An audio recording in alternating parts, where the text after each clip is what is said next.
जय राधा माधव कुंज बिहारी गोपी जन वल्लभ गिरिवरधारी।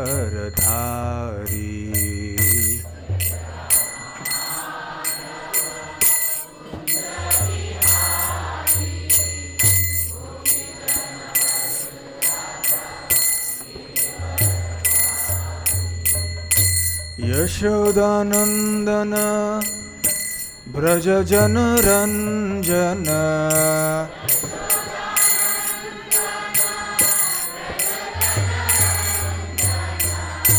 यशोदानंदन ब्रज जन रंजन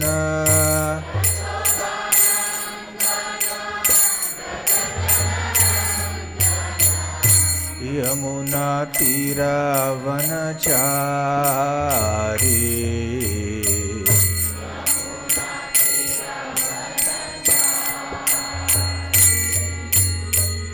यमुना तीरावनचारी।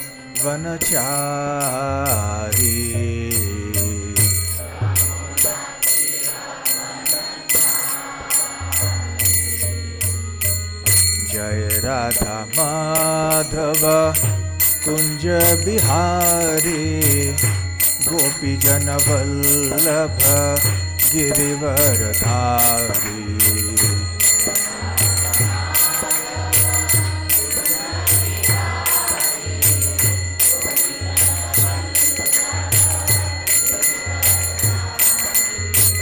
जय राधा माधव कुंज बिहारी गोपी जन वल्लभ गिरिवरधारी।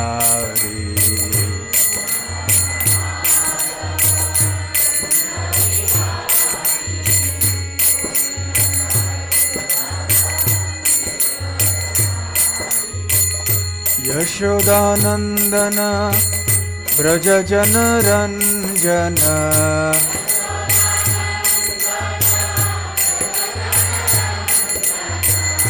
यशोदानंदन ब्रज जन रंजन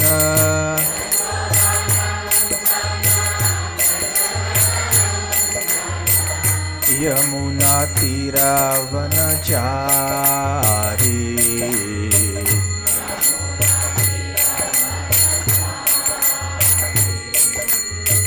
यमुना तीरावनचारी।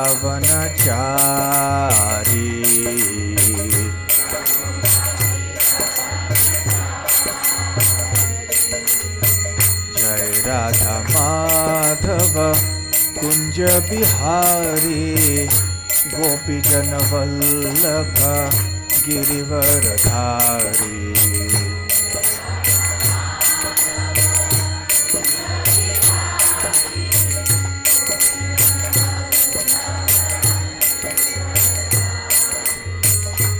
हरे कृष्ण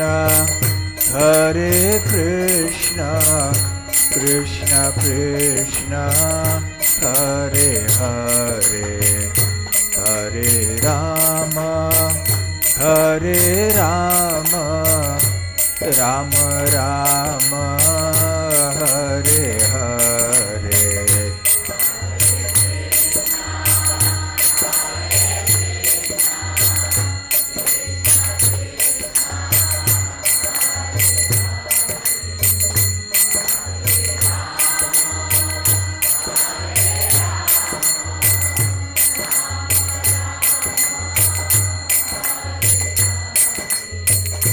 हरे Krishna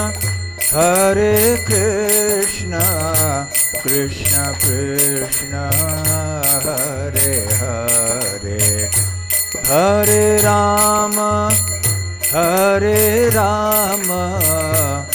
Ram Ram Hare Hare.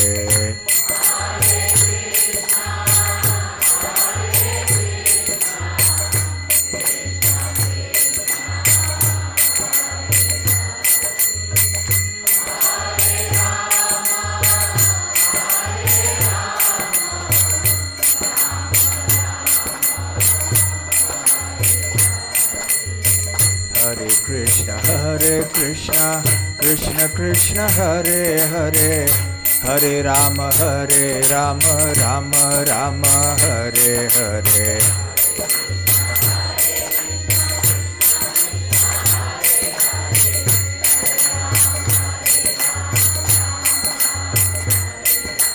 Hare Krishna Krishna Krishna Hare Hare Hare Rama Rama Rama Hare Hare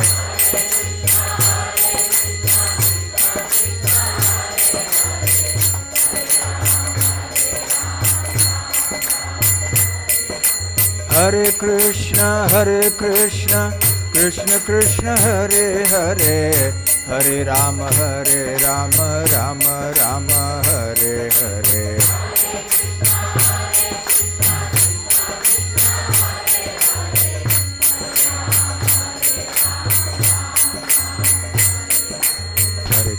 Hare Krishna Krishna Krishna Hare Hare Hare Ram Ram Ram Hare Hare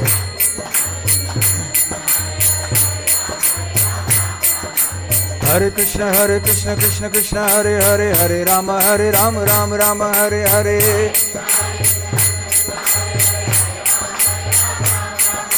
Hare Krishna Krishna Krishna Hare Hare Hare Rama Ram Ram Hare Hare Hare Krishna Krishna Krishna Hare Hare Hare Rama Ram Ram Hare Hare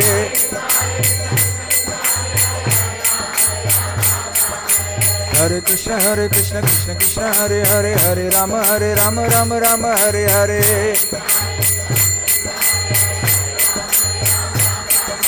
Hare Krishna Krishna Krishna Hare Hare Hare Rama Ram Ram Hare Hare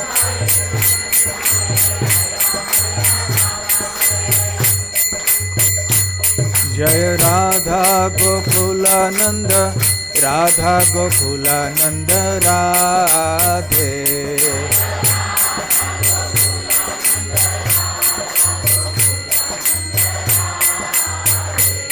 Jaya Gauranitai Gauranitai Jaya Gauranitai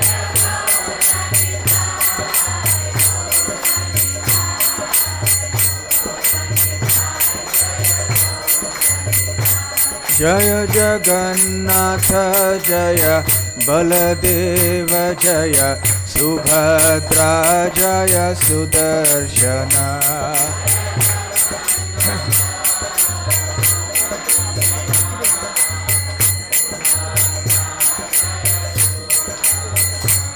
Jaya Prahlad Narasimha Jaya Prahlad Narasimha Prahlad Narasimha Jaya Prahlad Narasimha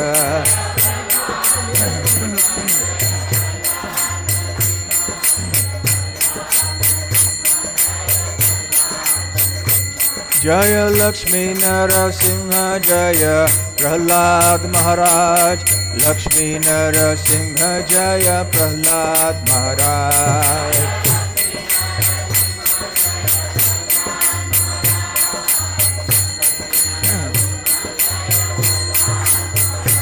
Jaya Jaya Prabhupada Prabhupada Prabhupada Jaya Prabhupada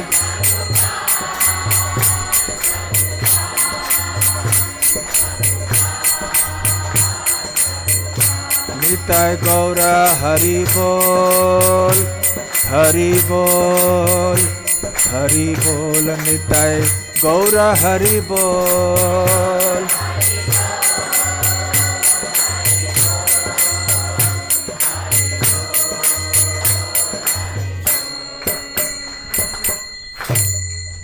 Jai Om Vishnupad Paramhansa Parivrajakaacharya Ashtottara Sat His Divine Grace Abhay Charanar Avinda Bhakti Vedanta Swami Srila Prabhupada Ki Jai Ananta Koti Vaishnava Vrinda Ki Jai Shri Shri Radha Gokulanand Ki Jai Shri Shri Gaur Nitai Ki Jai Shri Shri Jagannath Baladev Subhadra Shri Sudarshan Ki Jai Shri Lakshmi Narasimhadeva Shri Prahlad महाराज की जय। नरसिंह चतुर्दशी महोत्सव की जय। निताय गौर प्रेमानंदे। समवेत भक्त वृंद की जय। समवेत भक्त वृंद की जय। समवेत भक्त वृंद की जय। श्री श्री गुरु गौरांग की जय।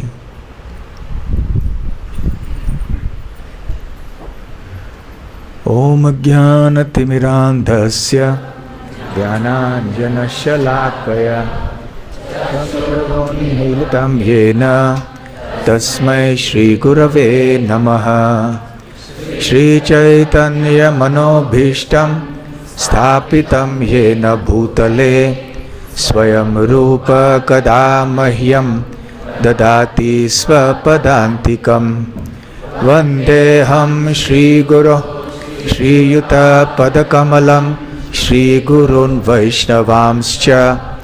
श्रीरूपं साग्रजातं सहगण रघुनाथान्वितं तं सजीवं साद्वैतं सावधूतं परिजनसहितं कृष्णचैतन्यदेवं श्रीराधाकृष्णपादां सहगणललिता श्रीविशाखान्वितांश्च। नमो ॐ विष्णुपादाय कृष्णप्रेष्ठाय भूतले श्रीमते भक्तिवेदान्त स्वामिनिति नामिने। नमस्ते सारस्वते देवे गौरवाणी प्रचारिणे निर्विशेष शून्यवादी पाश्चात्यदेशतारिणे। मूकं करोति वाचालं पंगुं लंघायते गिरिं यत्कृपातमहं वन्दे श्रीगुरून् दीनतारणं। वाञ्छाकल्पतरुभ्यश्च कृपा सिन्धुभ्य एव च पतितानां पावनेभ्यो वैष्णवेभ्यो नमो नमः। नमो महावदान्याय कृष्णप्रेमप्रदायते कृष्णाय कृष्णचैतन्य नाम्ने गौरत्विषे नमः। पञ्चतत्त्वात्मकं कृष्णं भक्तरूपस्वरूपकं भक्तावतारं भक्ताख्यं नमामि भक्तशक्तिकम्। आराध्यो भगवान् व्रजेशतनयस् तद्धाम वृन्दावनम्। रम्या काचिदुपासना व्रजवधू वर्गेण या कल्पिता। श्रीमद्भागवतं प्रमाणममलं प्रेमापुमर्थो महान्। श्रीचैतन्यमहाप्रभोर्मतमिदं तत्रादर न परः। हे कृष्ण करुणा सिन्धो दीनबन्धो जगत्पते गोपेश गोपिका कांत राधा कांत नमोस्तुते। तप्त कांचन गौरांगी राधे वृंदावनेश्वरी वृषभानुसुते देवी प्रणमामि हरिप्रिये। जय श्री कृष्ण चैतन्य प्रभु नित्यानंद श्री अद्वैत गदाधर श्रीवासादि गौर भक्त वृंद। हरे कृष्णा कृष्ण कृष्ण हरे हरे हरे राम राम राम हरे हरे।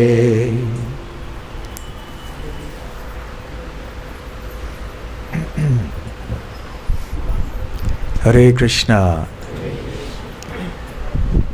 अंतर्राष्ट्रीय श्री कृष्ण भावनामृत संघ इस्कॉन के बेलगाम शाखा के श्री राधा गोकुलानंद मंदिर में इस नरसिंह जयंती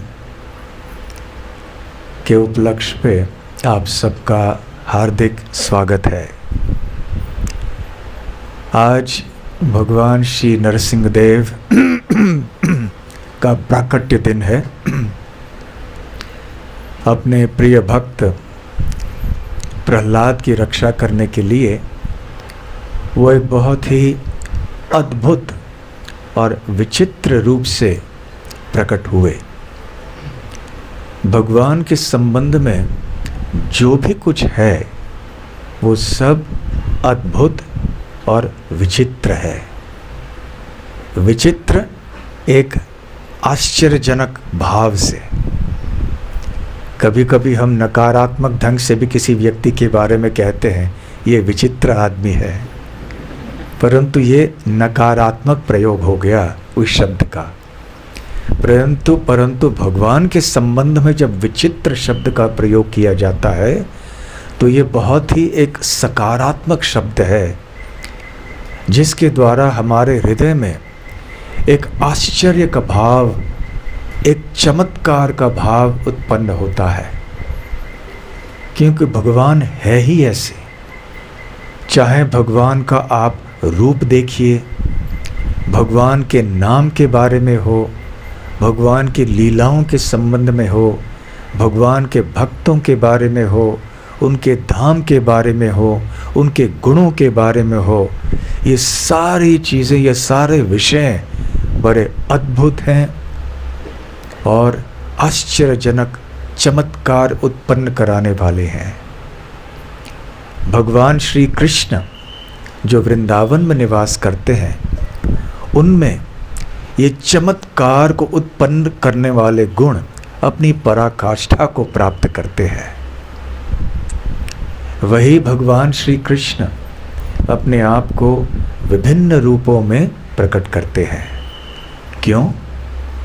जिस प्रकार से हम भी अलग अलग कार्यों के लिए अलग अलग वेश पोशाक पहनते हैं, अलग अलग परिस्थितियों के अनुसार हमारा भाव अलग अलग होता है, हमारा बर्ताव अलग अलग होता है। जब हम मंदिर में आते हैं तो हमारा भाव एक होता है, हम एक प्रकार के वस्त्र आदि धारण करके आते हैं।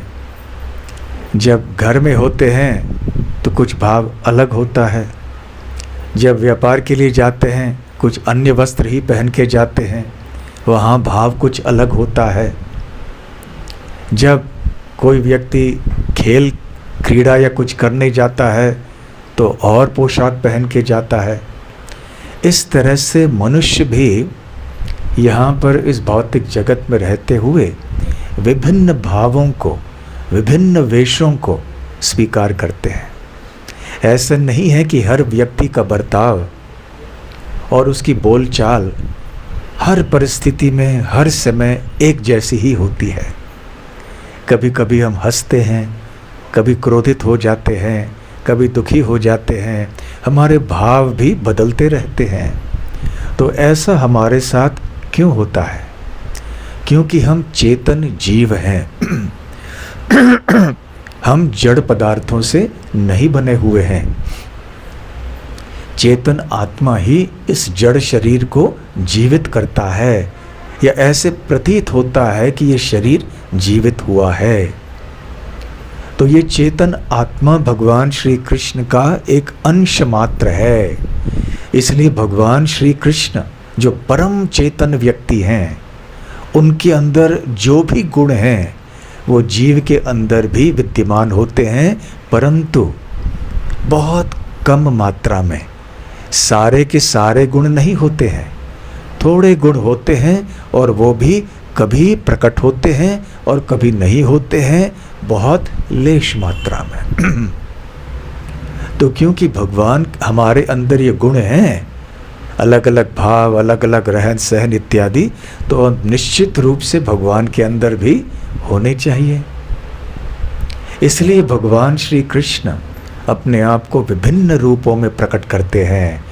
कभी श्री रामचंद्र, कभी श्री नरसिंह देव, कभी मत्स्य अवतार, कभी कूर्म अवतार, कभी वराह अवतार। इस तरह भगवान श्री कृष्ण के अनगिनत अवतार हैं, और हर अवतार में भगवान श्री कृष्ण और कई विशेष कार्यों को संपन्न करने हेतु आते हैं, किसी विशेष भाव को स्वीकार करके आते हैं। किसी विशेष रूप में आते हैं परंतु हर एक रूप में, हर एक भाव में हमें समझना चाहिए कि वो वही भगवान श्री कृष्ण हैं। जिस प्रकार से हम सब अलग अलग तरह से बात करते हैं, पोशाक पहनते हैं इत्यादि, परंतु हम हैं वही व्यक्ति। ठीक उसी प्रकार से भगवान नरसिंह देव, जो भगवान श्री कृष्ण के एक विशेष अवतार हैं, वो भी श्री कृष्ण ही हैं, परंतु एक विशेष कारण से, एक विशेष उद्देश्य की पूर्ति के लिए, एक विशेष भाव को स्वीकार करने के लिए, एक विशेष प्रकार के रस का आस्वादन करने के लिए ऐसा अद्भुत रूप स्वीकार करते हैं जो कि अद्वितीय है, अतुलनीय है। ऐसा रूप कभी और देखने को नहीं मिलता है। नर और सिंह, आधा नर या मनुष्य का रूप और आधा एक सिंह का रूप, इसलिए उनका नाम है नरसिंह या नृसिंह। संस्कृत में नृ होता है, मराठी, हिंदी, कन्नड़ में नर कहते हैं मनुष्य को, संस्कृत में भी कहते हैं, लेकिन नृ, तो संस्कृत में आप देखें नृसिंह। तो ये नरसिंह इनका नाम है, फिर भी वो न तो नर हैं न सिंह हैं। यदि एक दृष्टि से देखा जाए तो ऐसे कहा जाता है उनके बारे में कि वो नर भी नहीं है, सिंह भी नहीं है। उनके रूप को देखकर उनका एक मिलित रूप है, परंतु फिर भी हमें जानना चाहिए कि चाहे वो पूरे नर रूप में भी होते या पूरे सिंह रूप में भी होते, तो वो न नर होते न सिंह होते, वो क्या होते? भगवान होते। हर अवस्था में, हर रूप में भगवान भगवान ही रहते हैं। इसलिए नरसिंह देव भगवान और श्री कृष्ण में अंतर केवल इतना है कि उन्होंने एक विशेष रूप और विशेष भाव को स्वीकार किया है, बस। अन्यथा ये वही श्री कृष्ण हैं। तो नरसिंह देव भगवान क्यों प्रकट हुए? क्योंकि वो भक्त वत्सल हैं। भक्त वत्सल का अर्थ होता है जो भक्तों से बहुत प्रेम करते हैं। वत्स का अर्थ ये भी है एक बछड़ा, गाय का बछड़ा। जैसे एक गाय अपने बछड़े से बहुत स्नेह के साथ व्यवहार करती है, उसकी रक्षा करती है, उसी प्रकार से भगवान अपने भक्तों की रक्षा करते हैं, क्योंकि वो उनके लिए बहुत प्रिय होते हैं। वैसे तो सारे जीव उनके लिए प्रिय हैं, परंतु विशेष रूप से भगवान के भक्त उनके लिए अधिक प्रिय होते हैं। और भगवान श्री कृष्ण जब देखते हैं कि अरे मेरा भक्त कष्ट में है, उसको कई लोग हैरान कर रहे हैं, तो भगवान श्री कृष्ण को सहन नहीं होता। कोई भगवान के प्रति अपराध भले कर दे, भगवान सहन करते हैं। कभी कभी उसके प्रति, उस अपराध के प्रति लापरवाही भी प्रकट करते हैं, परंतु जब कोई उनके प्रिय भक्त के प्रति कोई कभी अपराध करता है तो भगवान के लिए यह असहनीय हो जाता है। तो इस बात की पुष्टि करने के लिए, इसको साबित करने के लिए, जब उनके प्रिय भक्त प्रहलाद को उनके ही पिता असुर हिरण्यकश्यप हैरान कर रहे थे, तो भगवान के लिए असहनीय हो गया और वो प्रकट हुए और उन्होंने हिरण्यकश्यप का वध किया। हिरण्यकश्यप के साथ साथ जितने भी उसके सैनिक थे, बड़े बड़े सेनापति आदि थे, उन सब का भी वध कर दिया और प्रहलाद की रक्षा की। तो भगवान एक बच्चे को बचाने के लिए वैकुंठ से आए। अब इतने बड़े व्यक्ति हैं, कल हम गोकुल धाम में यही बात को कह रहे थे कि समझ लीजिए कि यदि कोई यहाँ बेलगाम में रहने वाला कोई व्यक्ति है और उसको कोई कठिनाई हो जाती है, कोई परेशानी हो जाती है, बीमार पड़ जाते हैं, जो भी कुछ हो, और देश के राष्ट्रपति विशेष हवाई जहाज़ में बैठकर केवल उस व्यक्ति को मिलने के लिए आते हैं, तो हम समझ सकते हैं कि वो व्यक्ति कितना विशेष होगा कि सारे देश के राष्ट्रपति एक हवाई जहाज़ लेकर यहाँ प्रकट हुए केवल उस व्यक्ति को देखने के लिए, मिलने के लिए। तो ठीक उसी प्रकार से अनंत कोटि ब्रह्मांड हैं, और उनमें से एक ब्रह्मांड में एक प्रहलाद है, 5 साल का बच्चा है। और जब उसके पिता ने इस तरह से उसको हैरान किया तो भगवान को सहन नहीं हुआ, वो एक बच्चे को बचाने के लिए यहाँ पर प्रकट हुए। कितनी अद्भुत बात है। तो इसलिए हमें भी थोड़ी प्रेरणा इस बात से मिलनी चाहिए, भले हम प्रहलाद के स्तर के भक्त न भी हों, फिर भी हमें थोड़ी सांत्वना मिलनी चाहिए, थोड़ा साहस मिलना चाहिए कि भगवान हमारी रक्षा करेंगे यदि हम अटल रूप से उनकी भक्ति में लगे रहें। और हमने यदि कभी भगवान के चरण कमलों को त्यागा नहीं, तो भगवान श्री कृष्ण किसी भी रूप में आके हमारी रक्षा करेंगे, हमारी ऊपर कृपा करेंगे। तो हिरण्यकश्यप ये बहुत बड़ा असुर था। तो इस असुर ने ऐसी घनित बहुत घोर तपस्या की, और तपस्या करने के बाद वो बहुत शक्तिशाली बन गया। और हिरण्यकश्यप का भक्त का पुत्र प्रहलाद, वो तो हिरण्यकश्यप के बिल्कुल विपरीत बन गया। एक आदर्श असुर था हिरण्यकश्यप, और उस आदर्श असुर का बेटा प्रहलाद एक आदर्श भक्त था। देखिए, कभी कभी ऐसा भी होता है जीवन में।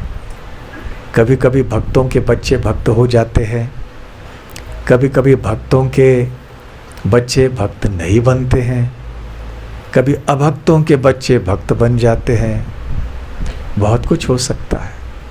भगवान जब वराहदेव के रूप में आए तो उनके पुत्र हुए भौमासुर, एक असुर हुए भगवान के पुत्र। ऐसे भी कभी कभी हो जाता है। तो प्रहलाद एक असुर के पुत्र हुए तो इतने बड़े भक्त हो गए, वो इतने श्रद्धालु निष्ठावान भक्त हो गए कि उस श्रद्धा और भक्ति ने प्रहलाद को बिल्कुल निडर बना दिया। जब हिरण्यकश्यप अपने चुने हुए शिक्षकों को प्रहलाद को शिक्षा देने के लिए, उपदेश देने के लिए भेजते, तो प्रहलाद को इन शिक्षाओं में बिल्कुल कोई रुचि नहीं रहती। वो केवल भक्ति में रुचि लेते थे। और जब उन शिक्षकों के द्वारा थोड़ी शिकायतें आईं हिरण्यकश्यप के पास, हिरण्यकश्यप ने पहली बार तो बहुत प्रेम से समझाया प्रहलाद को और हंसे। सोचा कि ये एक बच्चा है, बच्चे लोग कभी कभी बड़बड़ाते हैं, कभी बुरे संग में आके कुछ गलत कर बैठते हैं।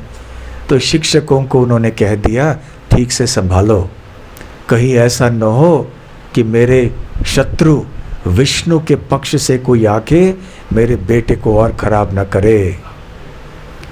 तो षंड और अमर्क, ये 2 शिक्षक थे गुरुकुल के। उन्होंने बहुत प्रयास किया प्रहलाद को अच्छा असुर बनाने के लिए, परंतु बिल्कुल असफल हुए। बल्कि प्रहलाद की भक्ति बढ़ती रही और प्रहलाद अपने सहपाठियों को भक्त बनाते गए। और इस तरह से षंड और अमर्क, इनकी चिंताएं बढ़ती गईं, भयभीत हो गए कि आगे चल के ये सारे बच्चे भक्त बन गए तो हमारा क्या होगा। तो उन्होंने जाके हिरण्यकश्यप से कह दिया, महाराज अभी आपका बेटा हमारे नियंत्रण से बाहर चला गया है, अभी हमें पता नहीं ये इस तरह का व्यवहार क्यों करता है, किसने आके इसका मन इस प्रकार से बिगाड़ डाला है, हमें नहीं पता। तो इस तरह से हिरण्यकश्यप और प्रहलाद के बीच में संवाद होता है। और फिर आगे चल के जब उनको बहुत टोकता है हिरण्यकश्यप और कहता है कि क्या तुम्हारा भगवान यहाँ पे है, कहाँ पे है, तो उनको दिखाते हैं कि हाँ यहाँ पे भी, इस खंबे में भी है भगवान। तब भगवान नरसिंह देव प्रकट होते हैं। तो भगवान के प्रकट होने के श्लोक पढ़ने के पहले हम थोड़े संक्षेप में इतिहास देखते हैं। थोड़े चित्र दिखाने से क्या होता है ना, लोगों को नींद कम आती है, थोड़े और इंद्रियां भी थोड़े बहुत लगे रहते हैं। ये तो शाम का समय है, पंखे चल रहे हैं, बाहर गर्मी है, तो आराम से बैठे हैं एक जगह में, कथा चल रही है, तो नींद की झपकियां आ जाती हैं। तो चित्र कभी कभी दिखाने से सब ठीक हो जाता है और वैसे भी रस बढ़ जाता है।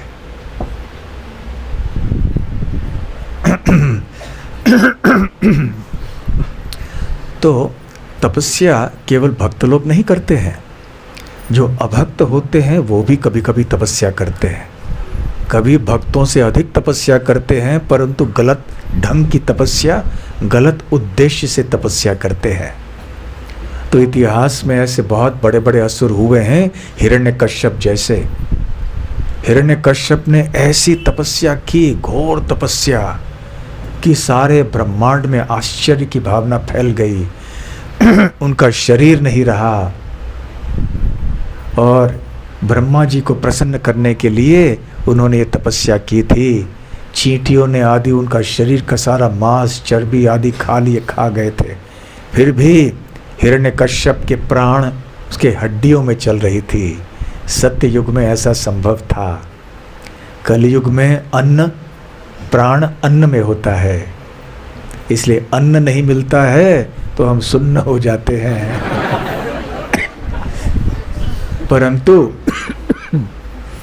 सत्य युग में प्राण हड्डियों में रहता था, इसलिए कभी कभी अन्न न भी मिलता, कभी मांस चर्बी न भी रहती, फिर भी व्यक्ति तपस्या के बल पर जीवित रह पाता था। तो हिरण्यकश्यप ने इतनी तपस्या की, वहां पे ब्रह्मा जी प्रकट हुए। देखिए अपने हंस वाहन पे सवार होकर ब्रह्मा जी आ रहे हैं, चतुर्मुख ब्रह्मा का दर्शन भी आप कर रहे हैं। बड़े बड़े देवता जो होते हैं उनकी सेवा भी बहुत कठिन होती है, क्योंकि पृथ्वी लोक पर उनके भी ऐसे कई उपासक होते हैं जो इस तरह की तपस्या करते हैं और इन देवताओं को वहाँ नीचे पृथ्वी लोक पर प्रकट होकर उनके उपासकों को वरदान प्रदान करने के लिए बाध्य करते हैं। तो ब्रह्मा जी भी यहाँ पर आए क्योंकि इतनी घोर तपस्या से सारे ब्रह्मांड में उथल पुथल हो रहा था। तो ब्रह्मा जी आए और हिरण्यकश्यप ने कहा कि मुझे कोई वरदान चाहिए आपसे, हे ब्रह्मदेव। तो ब्रह्मदेव ने कहा, पूछो वत्स, क्या चाहिए तुम्हें। हृदय में ब्रह्मा जी ने संकोच किया होगा, भी ये क्या पूछेगा पता नहीं। तो हिरण्यकश्यप ने कहा, मुझे अमर बनाइए। तो ब्रह्मदेव ने कहा, यह संभव नहीं है, क्योंकि मैं स्वयं अमर नहीं हूँ, मेरी भी मृत्यु एक दिन होगी, इसलिए मैं ऐसे ही कोई वरदान तुम्हें दे पाऊंगा जो कि मेरे क्षमता के भीतर है। तो और कोई वरदान मांगो। तो हिरण्यकश्यप भौतिक दृष्टि से बुद्धिमान था, परंतु भगवान से ज़्यादा बुद्धिमान तो नहीं हो सकता। तो हिरण्यकश्यप ने सोचा कि मैं ऐसे कोई वरदान मांगूंगा जिससे मैं अमृतत्व के क्षेत्र में पिछले द्वार से प्रवेश करूंगा। सामने के दरवाजे से तो प्रवेश बंद है, ब्रह्मा जी कह रहे हैं, लेकिन मैं अमर बन जाऊंगा। कैसे? पीछे के दरवाजे से आके। तो उन्होंने कई ऐसे वरदान मांगे। उन्होंने कहा कि ऐसे वरदान दीजिए कि मेरी मृत्यु न दिन में हो न रात में हो। ठीक है, तथास्तु। मेरी मृत्यु न ज़मीन में हो न आसमान में हो, तथास्तु। मेरी मृत्यु न जल के भीतर हो न ज़मीन के ऊपर हो, तथास्तु।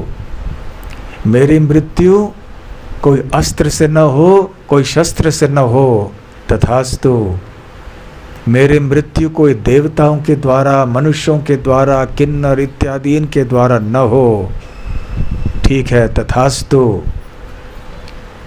इस प्रकार से हिरण्यकश्यप एक के बाद एक वरदान मांगते गया।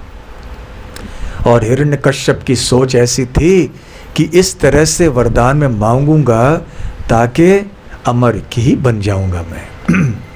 जब और मृत्यु इस प्रकार से नहीं होगी, उस प्रकार से नहीं होगी, ऐसे करते करते अब कोई रास्ता छोड़ा ही नहीं उन्होंने मृत्यु के लिए। कम से कम हिरण्यकश्यप ऐसा सोच रहा था कि कोई उपाय नहीं है। तो तथास्तु कहते कहते अभी हिरण्यकश्यप को लगा अब मैं पूरा शक्तिशाली हो चुका हूँ। और ब्रह्मा जी तो वहाँ से चले गए। सारे देवतागण जो हैं बहुत ही चिंतित हो गए, क्योंकि ये हिरण्यकश्यप और हिरण्याक्ष जो उनके भाई थे, दोनों संपूर्ण ब्रह्मांड के लिए नाक में दम बन के रह गए थे।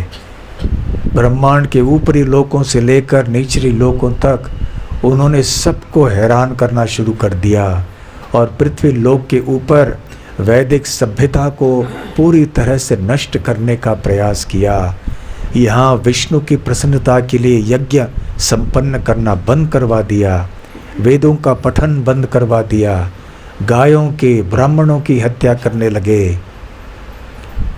तो हिरण्यकश्यप का विचार ये था कि जब गाय समाप्त हो जाएंगे, ब्राह्मण नहीं रहेंगे, यज्ञ आदि नहीं होंगे, तो विष्णु भी समाप्त हो ही जाएंगे। तो इस तरह से कार्य उनके बढ़ते रहे। तो उधर इसके पहले ही जब हिरण्यकश्यप तपस्या करने के लिए गए थे, इस बार नहीं, इसके पहली बार, तो हुआ क्या था कि वहाँ पे देवताओं ने नारद जी को भेजा कि अरे देखो क्या हो रहा है वहाँ पे, ये हिरण्यकश्यप तपस्या करने के लिए बैठा हुआ है, ब्रह्मा जी से वरदान मांगेगा और पहले से वो इतना उत्पात कर रहा है ब्रह्मांड में, और यदि इसने तपस्या की और ब्रह्मा जी ने वरदान दिया तो क्या होगा। तो जाइए अपनी तपस्या, उसकी तपस्या भंग कर दीजिए। तो वो चले गए, एक पक्षी का रूप धारण करके आए और उधर बैठे और हिरण्यकश्यप का ध्यान भंग कर दिया, नारायण नारायण आदि शब्द कह के। उधर जब बार बार ऐसी घटना हुई तो हिरण्यकश्यप ने सोचा तपस्या करने से कोई लाभ नहीं, मैं कर ही नहीं पा रहा हूँ, ये पक्षी आके बार बार मुझे हैरान कर रही है। तो घर लौट के आए, उनकी पत्नी कयाधु ने पूछा कि क्या हुआ। उन्होंने बोला क्या बताऊं, एक पक्षी है इसने मेरी तपस्या भंग कर दी। और नारायण नारायण कह के, तो कयाधु भक्त थी तो कयाधु को बहुत अच्छा लगा। अरे मेरे पति के मुंह से भगवान का नाम निकला। तो कयाधु ने कहा जानबूझकर, अरे क्या कहा, क्या सुनाओ, क्या कहा उस पक्षी ने। उसने कहा नारायण नारायण। नहीं सुना नहीं मैंने, फिर से बोलो, क्या बोला क्या बोला। इस तरह से हिरण्यकश्यप के मुंह से नारायण का नाम निकला और गर्भाधान संस्कार हो गया, वही हो गया। और फिर जब प्रहलाद, उनका जो पुत्र था, कयाधु के पेट में था और फिर से हिरण्यकश्यप तपस्या करने के लिए गया, तो उस समय इंद्रदेव अन्य देवताओं के साथ में वहाँ पर आए। उन्होंने सोचा कि अभी हम कदम नहीं उठाएंगे तो आगे चल के सारे ब्रह्मांड के लिए बड़ी समस्या हो जाएगी। तो उन्होंने सोचा कि अभी ये हिरण्यकश्यप तो तपस्या करने के लिए गया है, इसको हम निपटा लेंगे, परंतु इसके पहले इसकी पत्नी के गर्भ में जो बच्चा है इसकी हत्या करनी होगी, क्योंकि आगे चल के ये हिरण्यकश्यप की परंपरा को बढ़ाएगा। तो जैसे ही वो कयाधु के पास आए तो उधर नारद मुनि आए। नारद मुनि ने उनको रोका। तो इस चित्र में यही दिखाई पड़ रहा है कि नारद मुनि आके इंद्रदेव और अन्य देवताओं से कह रहे हैं कि इस महिला की हत्या नहीं करना, क्योंकि इसके पेट के अंदर एक बहुत बड़ा महाभागवत भक्त है और जो आगे चल के आपके उद्देश्य को ही पूर्ण करेगा। तो इंद्रदेव और अन्य देवताओं ने बात मान ली नारद मुनि की, क्योंकि नारद मुनि तो देवताओं में ऋषि हैं, देव ऋषि। तो फिर उन्होंने ये जानकर कि कयाधु के गर्भ में एक महान भक्त हैं, उन्होंने अपने शस्त्र आदि अलग से रख दिए और कयाधु की परिक्रमा की, प्रदक्षिणा की, क्योंकि अंदर बहुत बड़े भक्त वहाँ पर थे। तो जब इंद्रदेव और सारे लोग चले गए तो नारद मुनि ने कयाधु को अपने आश्रम में ले जाकर उनको श्रीमद् भागवतम का उपदेश सुनाया। कयाधु बैठकर सुन रही थी और नारद मुनि उपदेश दे रहे थे, भागवत कथा कर रहे थे। अब बीच बीच में हो सकता है कयाधु को नींद की झपकियां आ गई हों, परंतु उनके गर्भ में जो बच्चा था वो बहुत ध्यान से सुन रहा था और इसलिए न केवल गर्भाधान संस्कार हुआ, प्रहलाद का गर्भ संस्कार भी हुआ।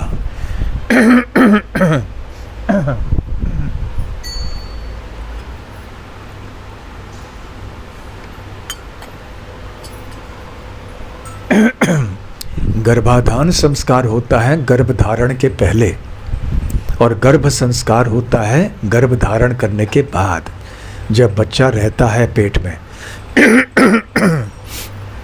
तो इस प्रकार से प्रहलाद जी ने भागवत कथा सुनी। तो हमें भी देखना चाहिए कि जब गृहस्थ आश्रम में कोई महिला गर्भवती होती है तो कयाधु के पद चिन्हों में चल के उसे भगवत गीता, श्रीमद् भागवतम इत्यादि ऐसे कथाएं सुननी चाहिए। जितना हो सके अपना समय ऐसे कृष्ण भावना भावित कार्यों में बिताना चाहिए, नाम जप में, नाम कीर्तन में, भगवान की अर्चा, विग्रह की सेवा आदि में, ब्रह्म संहिता, श्रीमद् भागवतम, भगवत गीता ऐसे ग्रंथों से श्लोकों का पठन करना चाहिए। फिर प्रहलाद जैसे ही भक्त बाहर निकलेंगे।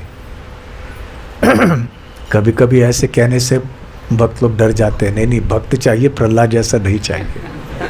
बहुत ज़्यादा भक्ति करने से फिर हम टीवी नहीं देख पाएंगे घर में। लेकिन प्रहलाद जैसे भक्त हो तो हमारा जीवन धन्य हो जाएगा, न केवल उस घर का, ना माता पिता का। तो भागवत में कहा गया है, नारद मुनि स्वयं कहते हैं कि 7 पीढ़ियां आगे 7 पीढ़ियां पीछे, 3 जन्मों के लिए 21 पीढ़ियां ऐसे इनका उद्धार हो जाता है जब एक बच्चा किसी वंश में शुद्ध भक्त बन जाता है। तो खैर ऐसे प्रहलाद का फिर जन्म हुआ। प्रहलाद शब्द का अर्थ क्या है? आह्लाद। आह्लाद या आह्लाद का अर्थ है आनंद, दिव्य आनंद। प्रकृष्ट रूपेण आह्लाद, जो बहुत तीव्र आनंद का अनुभव करते हैं या जो तीव्र आनंद, दिव्य आनंद अन्यों को प्रदान करते हैं, वो है प्रहलाद। और शुद्ध भक्ति में ही ऐसा आनंद संभव है। तो आगे प्रहलाद की जब 5 वर्ष की आयु हो गई तो गुरुकुल में भर्ती कर दिया हिरण्यकश्यप ने। वहाँ उनके जो साथी थे हिरण्यकश्यप के, वो भी सब बड़े बड़े असुर थे। तो उस आयु के जो बच्चे थे वो भी सब यहाँ गुरुकुल में आए।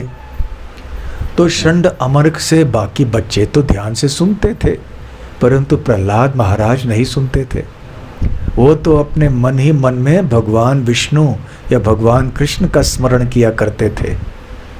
और जब कोई अवकाश होता था, कोई समय मिलता था पढ़ाई में, तो जब षंड और अमर्क चले जाते थे तो प्रहलाद अपने सहपाठियों को बुलाकर वहाँ बिठाते थे और कथा करते थे और कीर्तन करते थे, जैसे इस चित्र में आप देख रहे हैं। काश प्रत्येक पाठशाला में ऐसे दृश्य दिखने को मिलते, परंतु ऐसा नहीं है। श्रील प्रभुपाद जी कहा करते थे कि आधुनिक पाठशालाएं जो हैं ये कत्ल खानों के समान हैं, क्योंकि ऐसे तथाकथित विद्यालयों में अविद्या को अधिक प्रदान किया जाता है। भगवान के बारे में विरला ही कहीं कोई ज्ञान दिया जाता है, जबकि मनुष्य जीवन का उद्देश्य है भगवान के बारे में ज्ञान प्राप्त करके उनकी प्रेममयी सेवा करके भगवान के धाम में जाना। तो ऐसे गुरुकुल में प्रहलाद अपने मित्रों को उपदेश देते थे। ऐसे श्रीमद् भागवत में बहुत सुंदर वर्णन है कि किस प्रकार का उपदेश देते थे वो, और सारे जो बच्चे बहुत प्रभावित हो जाते थे। प्रहलाद महाराज का चरित्र, उनका स्वभाव इतना आकर्षक, इतना सौम्य, इतना पवित्र था कि सारे ये असुर के बच्चे भी धीरे धीरे से भक्त बनने लग गए। जब खबर हिरण्यकश्यप तक पहुंची तो वो आग बबूले हो गए। पहली बार ठीक है, बच्चों की बड़बड़ाहट है ऐसे समझ के क्षमा कर दी, लेकिन दूसरी बार फिर से जब षंड अमर्क आए और प्रहलाद महाराज ने ऐसे ही भगवान विष्णु के बारे में उपदेश देना शुरू किया अपने पिता को, तो फिर हिरण्यकश्यप को इतना गुस्सा आया, उसने प्रहलाद को अपने गोदी से नीचे फेंक दिया। बड़े लाड से हिरण्यकश्यप ने पहले अपने बच्चे को बिठाया था और पूछा था कि तुमने क्या सीखा है गुरुकुल में। और हिरण्यकश्यप अपेक्षा कर रहा था कि प्रहलाद ऐसे कुछ कहेगा कि मैंने ये सीखा है कि मेरे शत्रुओं की हत्या कैसे करना है, मैंने ये सीखा है कि छल कपट करके कैसे धन कमाना है। परंतु ऐसी कोई बातें प्रहलाद ने कही ही नहीं। प्रहलाद ने क्या बताया कि भगवान विष्णु की भक्ति करनी चाहिए। तो सोचिए, सबसे बड़ा व्यक्ति ब्रह्मांड में इतना शक्तिशाली व्यक्ति कि सारे देवता गण भी उसका नाम सुनने मात्र से ही कांपते थे, फिर भी ऐसे व्यक्ति का पुत्र बिल्कुल निर्भय था। और अंततः हिरण्यकश्यप ने सोचा कि अभी और कोई उपाय मेरे लिए नहीं रहा। कभी कभी ऐसे होता है कि हमारे हाथ में या पैर में कोई ऐसे भयंकर रोग आ जाता है, हो जाता है, जो कि सारे शरीर में फैल सकता है, और यदि ये रोग सारे शरीर में फैल जाए तो फिर मृत्यु ही हो जाती है, सारा शरीर नष्ट हो जाता है। इसलिए शरीर को बचाने के लिए हाथ को या पैर को काटना पड़ता है कभी कभी।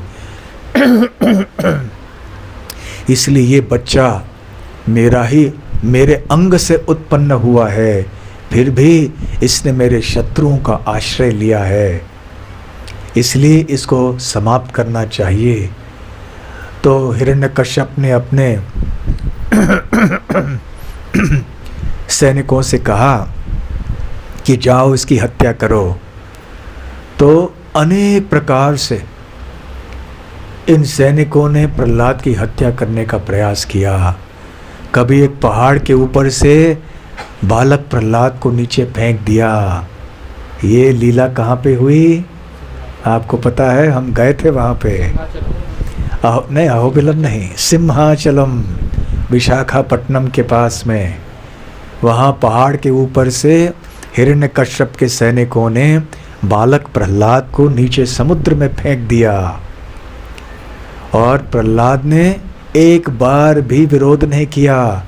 प्रहलाद डरे नहीं, प्रहलाद ने कोई ये नहीं कहा कि मेरे वकील को बुलाओ, डॉक्टर को बुलाओ, पुलिस को बुलाओ, सैनिकों को बुलाओ। नहीं, उन्होंने भगवान से अनुरोध किया कि मेरी रक्षा कीजिए। प्रहलाद को पता था अवश्य रक्षिबे कृष्ण, निश्चित ही भगवान मेरी रक्षा करेंगे। यदि भगवान मेरी रक्षा करना चाहते हैं तो करेंगे, यदि नहीं करना चाहते हैं तो वही सही। जो भगवान मेरे लिए चाहते हैं वही हो। रक्षिष्यति इति विश्वासो, ये शरणागति का एक लक्षण है।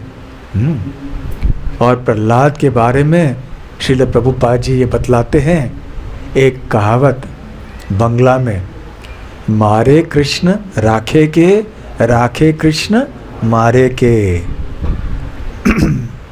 तो जिस व्यक्ति को भगवान मारना चाहते हैं उसको कौन बचा सकता है, और जिस व्यक्ति को भगवान बचाना चाहता है उसकी हत्या कौन कर सकता है। जाको राखो साइया मार सके न कोई, ये कहावत भी आपने सुनी होगी। जिनकी रक्षा भगवान करते हैं कोई भी उसके बाल बांका नहीं कर सकता। तो जैसे वो समुद्र की ओर गिर रहे थे, प्रहलाद केवल मन ही मन भगवान विष्णु अपने आराध्य देव का स्मरण करते गए, और उधर नीचे भगवान ने ही उनकी रक्षा की। देखिए चित्र में भी हम देख रहे हैं, भगवान ने स्वयं अपने कर कमलों में भक्त प्रहलाद को बचा दिया। आगे एक उन्मत्त पागल हाथी के पैरों के तले कुचलवाने का प्रयास किया, फिर भी वो असफल रहे, प्रहलाद को कोई नुकसान नहीं हुआ। फिर जहरीले सांपों के बीच में रख के मारने का प्रयास किया, फिर भी प्रहलाद को कोई हानि पहुंची नहीं। फिर तरह तरह के शस्त्रों से प्रहार किया प्रहलाद के नाजुक शरीर के ऊपर, फिर भी प्रहलाद को कोई हानि नहीं पहुंची। इस प्रकार से जब सारे प्रयास असफल रह गए तो हिरण्यकश्यप की निराशा और भय और क्रोध बढ़ता गया। यहाँ तक कि हिरण्यकश्यप ने प्रहलाद को अग्नि के भीतर भी रखने का प्रयास किया। और ये कौन है आप जानते हैं? होलिका, हिरण्यकश्यप की बहन। तो वो अग्नि में बैठ गई क्योंकि होलिका को एक वरदान मिला था कि अग्नि से तुम जल नहीं जाओगी। तो जब होलिका ने प्रहलाद को लेकर अपने गोदी में बैठ के अग्नि में बैठ गई, होलिका ने सोचा कि मैं सुरक्षित रहूंगी, ये बच्चा जल जाएगा, परंतु ठीक उल्टा हुआ और प्रहलाद बच गए, होलिका समाप्त हो गई। तो इस तरह से अग्नि भी प्रहलाद को समाप्त नहीं कर पाई। अंत में भगवान प्रकट हुए नरसिंह देव के रूप में। कैसे प्रकट हुए आइए हम देखते हैं। ये श्रीमद् भागवत के 7वें स्कंद के 8वें अध्याय का 17वां श्लोक है। तो कृपया मेरे पीछे पीछे आप बोलते जाइए। सत्यम विधातुम निज भृत्य भाषितम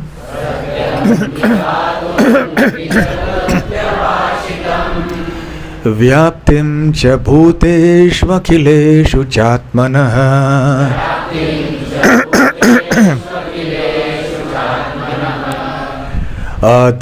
अदृश्यतात्यद्भुत रूपमद्भुद्वहन्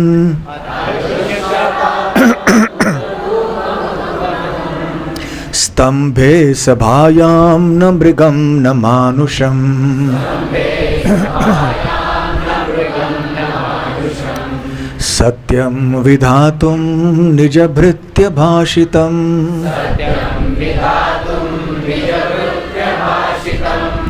व्याप्तिं च भूतेष्वखिलेषु चात्मनः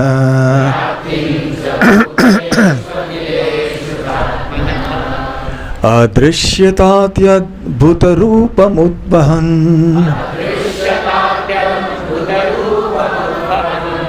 स्तंभे सभायां न मृगम न मानुषम।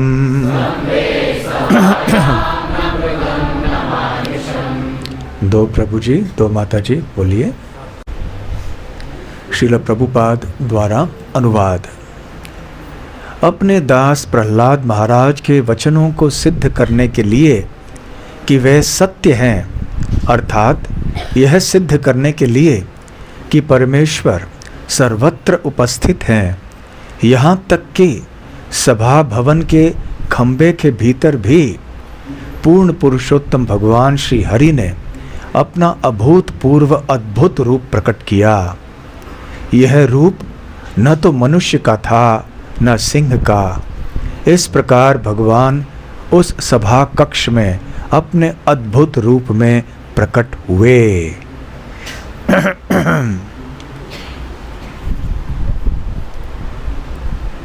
तो जब दूसरी बार हिरण्यकश्यप ने प्रहलाद को अपने गोद में बिठाया और पूछा कि तुमने क्या सीखा, और जब प्रहलाद विष्णु भक्ति की बात ही करने लगे तो हिरण्यकश्यप को बहुत क्रोध आया और तरह तरह के अपशब्द अपने पुत्र को ही बोलने लगे।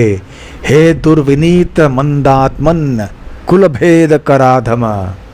अपने पुत्र से क्या कहने लगे? हे दुर्विनीत। दुर्विनीत अर्थात जो बिल्कुल विनीत नहीं है। हे मंदात्मन, हे जो बहुत ही मूर्ख व्यक्ति हो तुम। कुल भेद कर, तुम हमारे कुल का भेद कर रहे हो, कुल को नष्ट कर रहे हो। नराधम, अधम, तुम बहुत ही अधम हो, गिरे हुए हो। स्तब्धम, तो तुम बिल्कुल मूर्ख अज्ञानी व्यक्ति हो। इस तरह से हिरण्यकश्यप एक के बाद एक जो हैं वो अपशब्द बोलने लगे। उधर क्योंकि असुरी वृत्ति के जो लोग होते हैं, अहंकार के ऊपर वो चोट सहन नहीं कर सकते हैं और उनका जो क्रोध होता है वो नियंत्रण के बाहर होता है। तो अपने पुत्र से कहने लगे कि हे मूर्ख प्रहलाद, क्या तुम्हें पता नहीं है कि जब मैं क्रोधित होता हूँ तो ब्रह्मांड के अंदर जितने भी लोक हैं और उन लोकों के लोकपाल हैं, ये सारे के सारे कांपने लगते हैं। और फिर भी तुम जैसे छोटे अबला बालक मेरे सामने निर्भय होकर मेरे आज्ञा का उल्लंघन कर रहे हो। ये शक्ति तुम्हें कहाँ से आती है? शासनम किम बलो त्यागाह, त्यागाह, तुम किसके बल पर मेरे शासन का विरोध कर रहे हो? ये हिरण्यकश्यप को बहुत आश्चर्य लगा कि सारा ब्रह्मांड जब मेरे क्रोध से कांपता है, ये छोटा बच्चा इतना निर्भय कैसे हुआ और इसको इतनी शक्ति कहाँ से मिली? तो प्रहलाद महाराज ने कहना शुरू कर दिया कि हे पिता, कि जिस व्यक्ति से जिस स्रोत से मुझे और आपको बल मिलता है, उसी स्रोत से सभी को बल मिलता है। जितने भी प्राणियां यहाँ पर हैं, किसी का कोई कम बल हो सकता है, किसी का अधिक हो सकता है। जितना भी बल यहाँ अनंत कोटि ब्रह्मांडों में है, इन सब का बल उस एक स्रोत से आता है जो भगवान हरि हैं। और ये सही है, जितने भी ऐश्वर्य हम देखते हैं सारे ब्रह्मांड में, उनका उद्गम केवल भगवान श्री कृष्ण से ही होता है। इस प्रकार से प्रहलाद जो है अच्छे उपदेश करने लगे। हे पिताजी, कृपया इस असुरी प्रवृत्ति को त्याग कर दीजिए और अपने हृदय में शत्रु और मित्र के बीच में भेद मत कीजिए।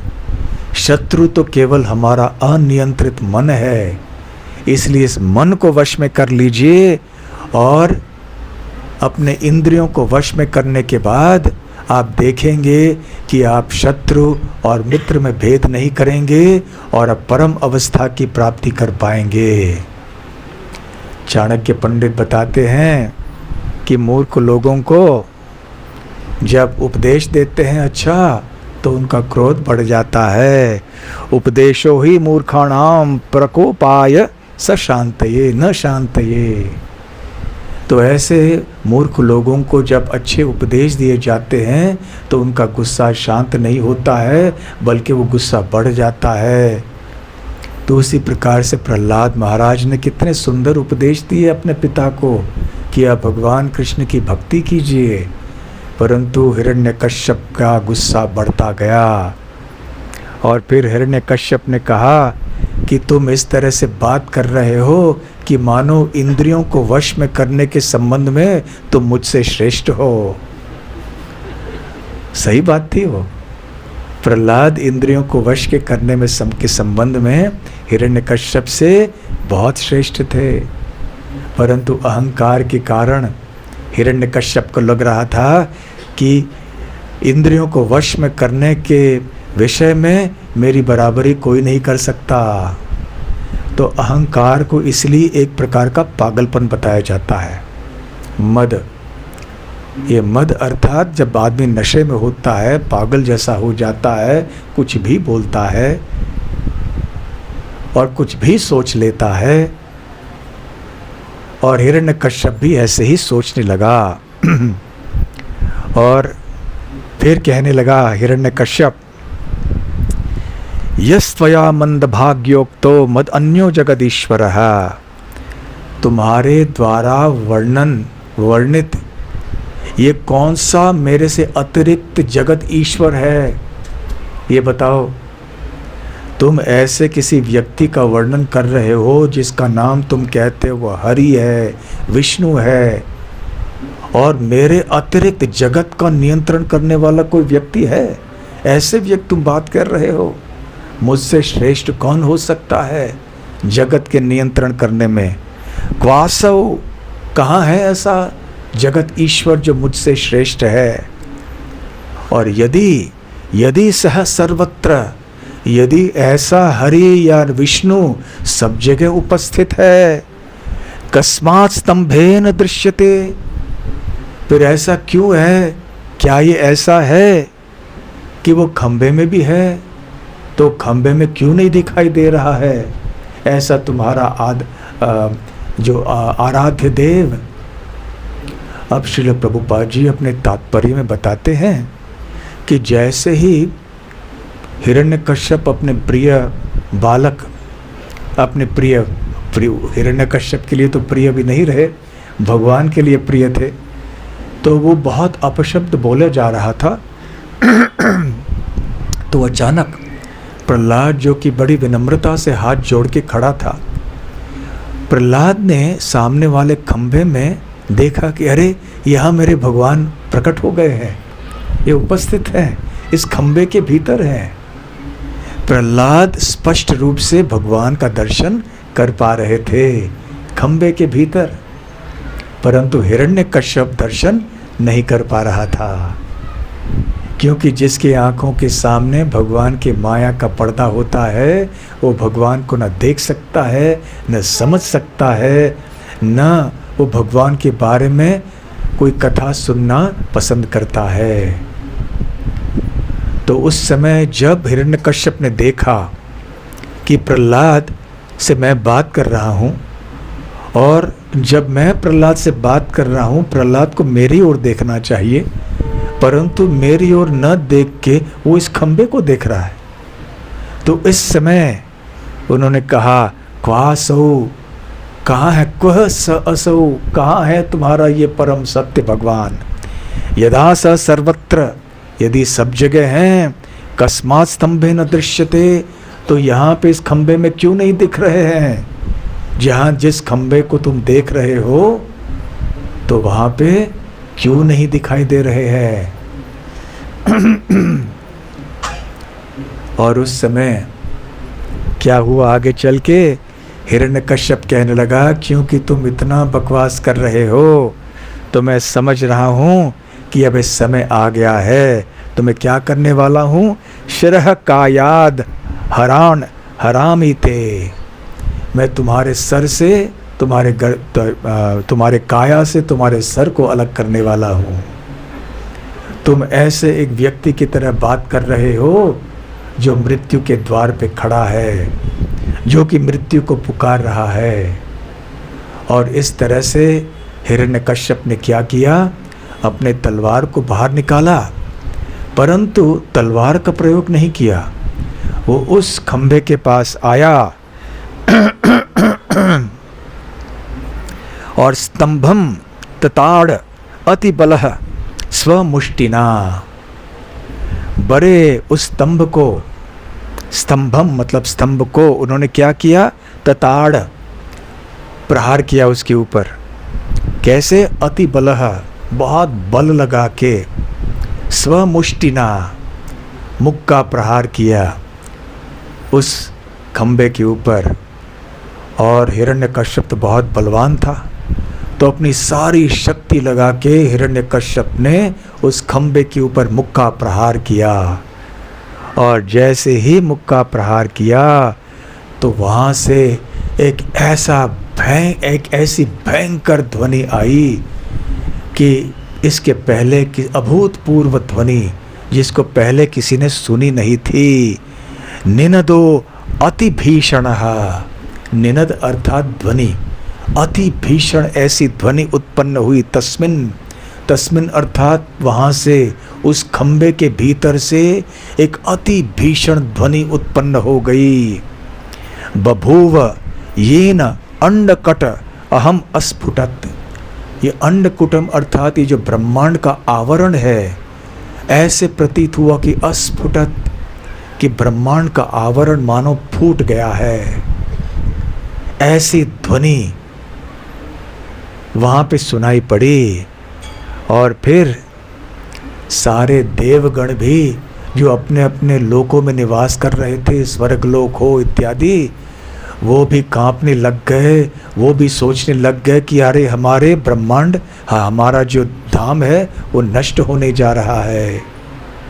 जिस प्रकार से कभी कभी बहुत जोर से बादल गरजते हैं तो हृदय में घबराहट होने लगती है, और कहीं कुछ वज्रपात हो जाता है, कभी बादलों के गरजने की आवाज़ इतनी भयंकर हो जाती है कि व्यक्ति इतना घबरा जाता है कि सोचता है कि अब मेरा घर नष्ट हो जाएगा।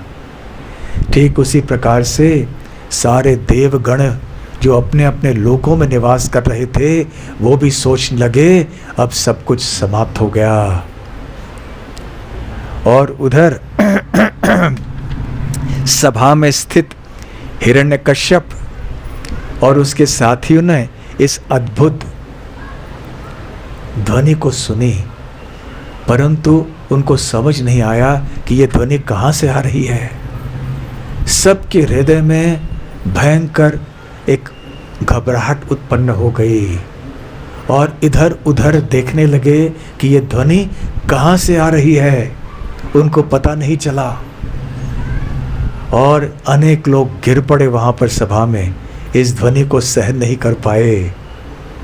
और इसके बाद वाले श्लोकों में के बाद फिर यहाँ ये 17वां श्लोक है, जिसमें ये वर्णन किया जा रहा है कि भगवान नरसिंह देव उस खंबे से उत्पन्न हुए। श्री नरसिंह देव भगवान की जय। और जैसे ही उत्पन्न हुए, एक आधे नर और आधे मनुष्य के, एक सिंह के रूप में, तो पहले तो हिरण्यकश्यप देखता रह गया कि ये विचित्र प्राणी कौन है। ऐसा प्राणी तो मैंने कभी देखा नहीं है। दाहिने ओर आप देखिए इस चित्र में, अभी हिरण्यकश्यप अभी आक्रमण करने लगा हिरण्यकश्यप को। तो इससे पहले हमें ये चर्चा करनी चाहिए कि इस श्लोक का अर्थ क्या है। सत्यम विधातुम, तो भगवान नरसिंह देव प्रकट क्यों हुए। सत्यम विधातुम, वो जो है वाणी को साबित करने के लिए, किन की वाणी को साबित करने के लिए, निज भृत्य भाषितम, भृत्य अर्थात उनके सेवक प्रहलाद। तो उनकी प्रहलाद ने जो बात कही थी कि मेरे प्रभु सब जगह सर्वस्व उपस्थित हैं, खंभे में भी उपस्थित है। तो इस बात को साबित करने के लिए सत्यम विधातुम निज भृत्य भाषितम भगवान नरसिंह देव प्रकट हुए। साथ साथ में श्रील प्रभुपाद जी यहाँ तात्पर्य में बताते हैं कि और एक कारण था कि वो प्रकट हुए, कि भगवान श्री कृष्ण ने भगवत गीता में अर्जुन से कहा है, एक वचन दिया था, नमे भक्तः नमे भक्तः प्रणश्यति, कि मेरे भक्त का विनाश कभी नहीं होगा। तो प्रहलाद के वचनों को साबित करने के लिए प्रकट हुए, अपने निजी वाणी को सही ठहराने के लिए, जो उन्होंने बात कही थी अर्जुन से भगवत गीता में, उस बात को सिद्ध या साबित करने के लिए, और साथ साथ ब्रह्मा जी के वरदान को भी साबित करने के लिए, ठीक रखने के लिए, उनका मान रखने के लिए भगवान उस खंबे से प्रकट हुए। तो नरसिंह देव कोई मनुष्य नहीं है, न कोई वो किन्नर है, न कोई किम पुरुष है, न कोई इस ब्रह्मांड के रहने वाले व्यक्ति हैं। वो तो आध्यात्मिक जगत में निवास करने वाले परम सत्य हैं। 84 लाख योनियों में से तो नहीं है वो। और ऐसे जब आश्चर्य होकर हिरण्यकश्यप देखने लगा भगवान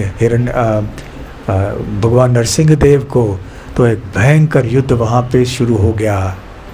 वैसे भगवान सर्वशक्तिमान है, भगवान चाहते तो एक क्षण में हिरण्यकश्यप का वध कर सकते थे, परंतु उनको भी वीर रस का आस्वादन लेना था, इसलिए वो भी युद्ध करने लगे।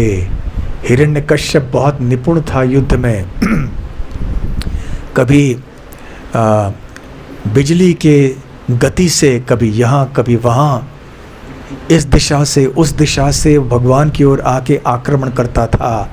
फिर भी भगवान नरसिंह देव आसानी से उसको ऐसे हटा देते जैसे एक व्यक्ति मच्छर को या किसी मक्खी को हटा देता है। और ऐसे जब भी वो सफल हो जाता था आक्रमण करने के लिए, तो हिरण्यकश्यप को लगता था कि मैं अभी सफल हो रहा हूँ, मैं इस प्राणी से ज़्यादा शक्तिशाली हूँ। युद्ध थोड़े समय के लिए चलता गया। उधर देवलोक के निवासी जो बादलों के पीछे आके छुप के देख रहे थे, चिंतित होते जा रहे थे, क्योंकि उनको पता था कि ऐसे असुरी प्रवृत्ति के लोग, उनकी शक्ति जो है वो सूर्यास्त के समय और उसके बाद बढ़ जाती है।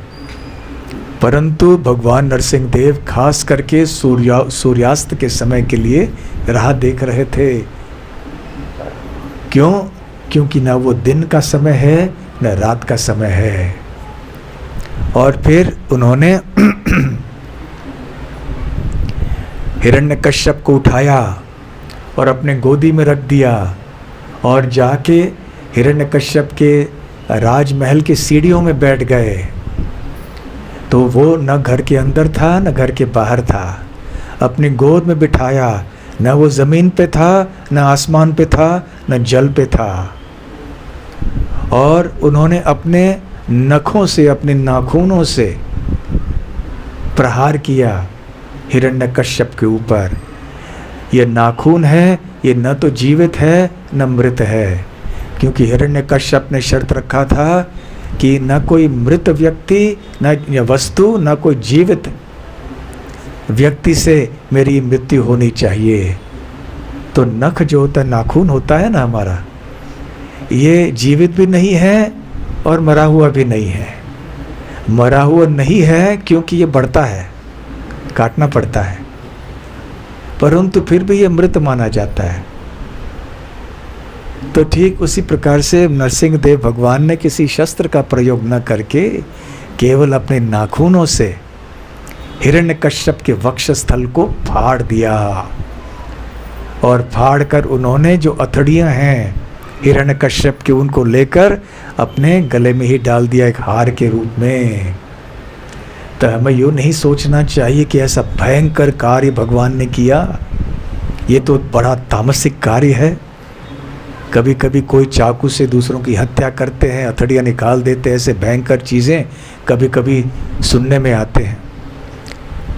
तो ऐसे ये बहुत तामसिक कार्य होता है, परंतु भगवान कभी भी 3 गुणों के अधीन नहीं होते, बल्कि ये 3 गुण सत्व रजस तमस सदैव उनके अधीन होते हैं।